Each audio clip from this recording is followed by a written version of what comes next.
அண்ணாமலை அவர்களோட ஸ்பீச் பார்த்தேன். நிறைய கேள்விகள் அவர் ஸ்பீச்சில் இருந்தது. ஸோ அது எல்லாமே அக்கௌண்ட்டில் ஒன்று ஒன்றா நான் முன்வைக்க போகிறேன். ஸோ அதுக்கு அண்ணாமலை கட்சியில் சேரக்கூடிய ஆட்கள், அண்ணாமலை இயக்கத்தில் சேரக்கூடிய ஆட்களுக்கு உங்களுக்கு அதுக்கான விடை தெரிஞ்சாலும் நீங்கள் கமெண்ட்டில் நீங்கள் பதிவு செய்யுங்க. உங்களோட விமர்சனம் வரவேற்கத்தக்கவை.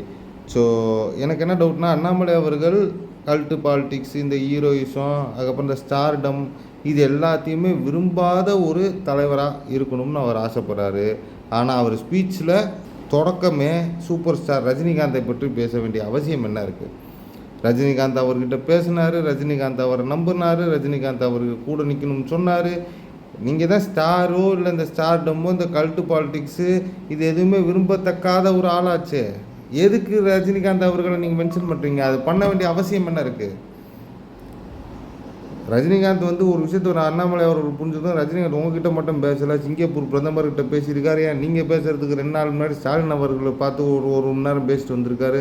ஸோ அதை நீங்கள் எடுத்தோன்னே உங்களுக்கு தான் இந்த சினிமா அடையாளமோ இல்லை இந்த ஸ்டார்டமோ இந்த மாஸோ, நீங்கள் ஒரு காமன் மேன் பாலிடிக்ஸாக தானே முன்னெடுத்தணும்னு ஆசைப்படுறீங்க. அப்படி இருக்கக்கூடிய ஒரு நபர் எதுக்கு ரஜினிகாந்த் அவர்கள பேரை நீங்கள் மென்ஷன் பண்ணுறீங்க? எதுக்கு அந்த வரலாறு நீங்கள் சொல்கிறீங்க?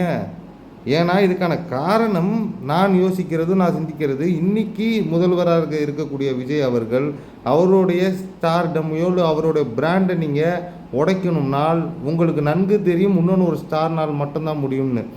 அதனால் நீங்கள் ரஜினிகாந்த் அவர்களுடைய அரசியல் வாரிசுன்ற மாதிரியே நீங்கள் டிஸ்பிளே பண்ணிவிட்டு, அதே சமயம் நீங்கள் கல்ட்டு பாலிடிக்ஸ்லாம் எனக்கு விருப்பம் இல்லை அப்படின்னு நீங்கள் சொல்வது எப்படி இருக்குன்னா, தென்னை மரத்தில் ஒரு குத்து, பனை மரத்தில் ஒரு குத்துன்ற மாதிரி தான் இருக்குது. இது ஒரு கிளாரிட்டியே இல்லாத ஒரு ஸ்பீச்சாக பார்க்குறேன். கல்ட்டு பாலிடிக்ஸ் விரும்ப மாட்டேன், இல்லை இந்த மாசு இது எதுவுமே விருப்பம் இல்லாத ஒரு ஆளுக்கு எதுக்கு ரஜினிகாந்த் அவர்களுடைய போர்வை உங்களுக்கு தேவைப்படுகிறது? எதுக்கு ரஜினிகாந்த் அவர்களை நீங்கள் முன்னிறுத்துறீங்க? அதுக்கான காரணம் என்ன? ஸோ இது ஒரு கேள்வியாக எனக்கு தோணுது. இதுக்கு நம்மளை மாதிரி சிறு பத்திரிகையாளர்களோட குரல் அவர் கேட்குமான்னு தெரில. மேபி இன்றைக்கி சேரக்கூடிய அவரோட இயக்கத்தில் சேரக்கூடிய மக்களுக்கு இதுக்கான பதில் தெரிஞ்சதுன்னா கமெண்ட்டில் பதிவு செய்யுங்க. நான் எல்லா விமர்சனத்தையும் ஏற்றுக்கக்கூடிய ஒன்று ஆள் தான். ஒன்று நான் சேரக்கூடிய ஆளுங்களை திருத்த முயற்சி பண்ணுறேன், இல்லை நீங்களாம் சேர்ந்து என்னை திருத்துங்க.